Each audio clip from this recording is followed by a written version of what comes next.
The stakes for Paddy Pimblett versus Justin Gaethje are far larger than anyone is talking about, and I just wanted to come here to help break it down. I'm going to get into an actual fight breakdown at the end of this video, and at the end give you my predictions. But first, Paddy Pimblett has a chance to do something that only the top 1% of 1% of athletes ever achieve in their career. He has an opportunity to become a global icon. I'm talking about Michael Jordan, Lionel Messi, Tom Brady, Mike Tyson, Conor McGregor level big. Yes, that's right. Paddy Pimblett has a chance to become a crossover star, something that almost never happens. Be honest. Can you see Paddy Pimblett as on a McDonald's commercial sometime in the future if he was to beat Gaethje and Topuria? Yeah, me too. Let me explain. Not since Conor McGregor has an athlete come into the UFC and resonated with the fan base to the extent this young man has. It's wild how some people just have it. It takes a very specific ingredient in order to break the ceiling of the world of sports and turn into someone that even your grandmother knows.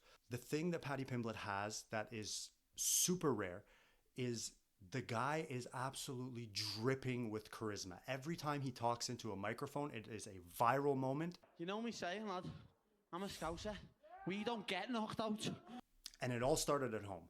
I'm telling you, for anyone watching this video that is not aware, in the UK, Paddy Pimblett is an absolute fucking celebrity. Paddy the fucking baddie, lad. Back in the UK, he's treated like a football star, like a soccer star, more than just a fighter. His fights are events in the UK at every pub, at every bar, at every sports bar. This guy packs the house like nobody else. I was at UFC 314 in Miami, and I'm telling you, of all the UFC events I've been to in my life, the crowd was never louder than for, oh, Paddy the baddie, oh, Paddy.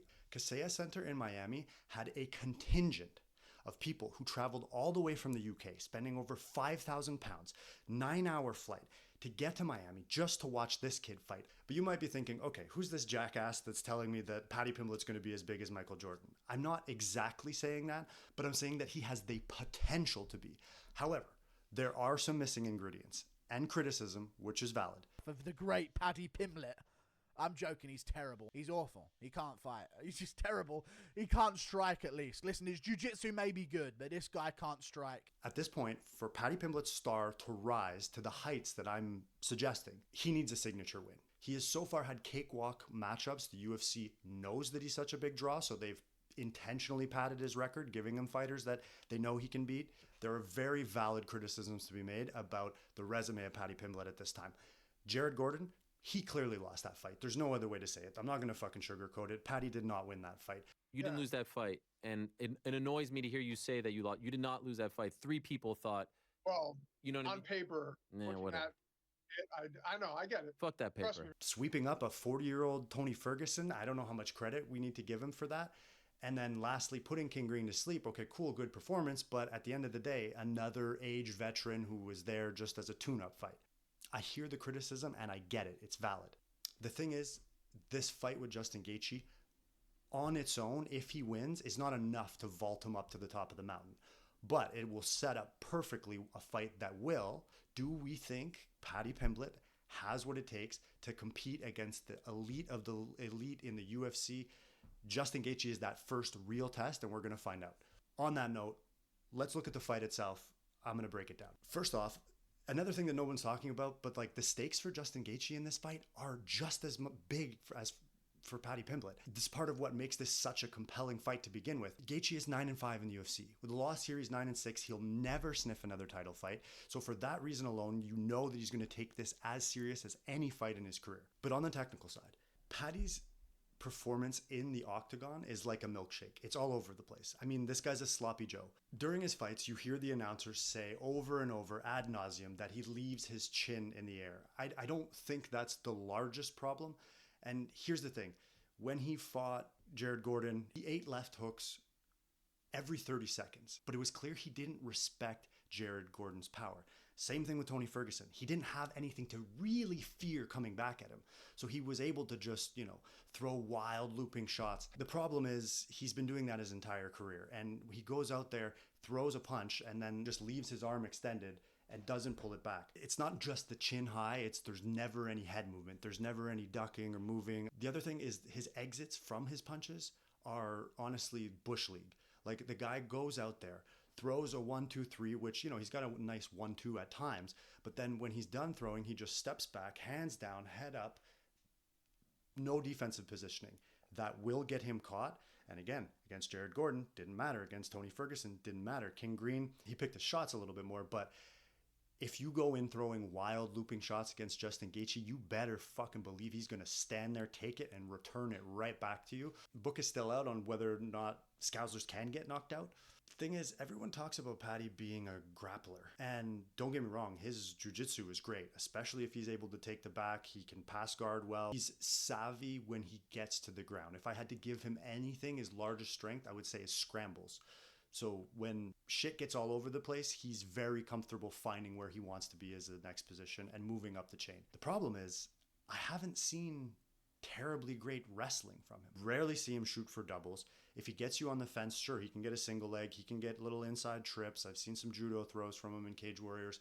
But in terms of just straight on going in, getting you thinking with the hands to duck under and power through to get you on the mat, I'm not seeing that as a big part of his repertoire. On the flip side of that, Justin Gaethje got tapped by Charles Oliveira. Takedown defense stats look good for Justin Gaethje. I'm not really sure how much we're supposed to read into that because nobody's out there just shooting doubles on him and trying to take him down. I don't know if Paddy's ability to force the fight to the ground is good enough to combat Justin Gaethje's ability to stop that from happening. They're kind of both question marks in my mind, which if this leads to a pure striking battle, you have to give that advantage to Gaethje. Even though I think Paddy is going to have the size advantage, it's going to take some chaos in order for him to get this fight into what I think is his best path for victory. Not just me, but fuck everybody. I'm going to give you my prediction in a second.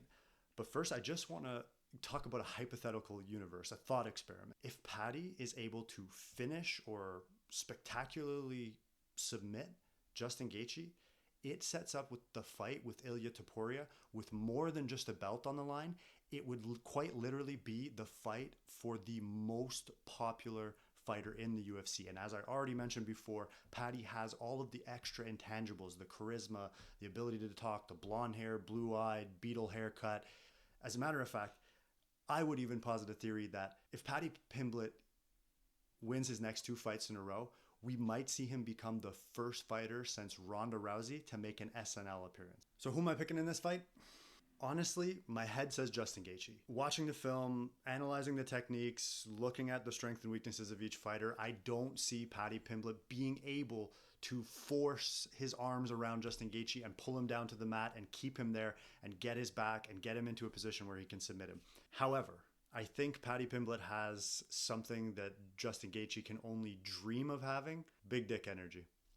For some odd reason, I just think that the cockiness and the attitude and the aggression, and more specifically the chin of Paddy Pimblett, will somehow allow this fight to accidentally fall into a place where he gets an arm or a leg or a neck or even just, enough top position ground and pound to win enough rounds to come through and get the victory. But I will predict that he fights Ilia Topuria next and Paddy Pimblett wins this fight.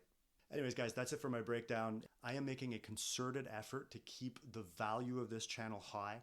I never wanted to turn into rage baiting, clickbaiting, just discourse that devolves into talking shit for no reason. I always want to give nuanced takes, both sides of the argument, and sometimes, grandiose statements that may or may not come true, but that's part of the game. That's why you love me. Anyways, again, thumbs up, all that YouTube bullshit. Enjoy the fucking fights.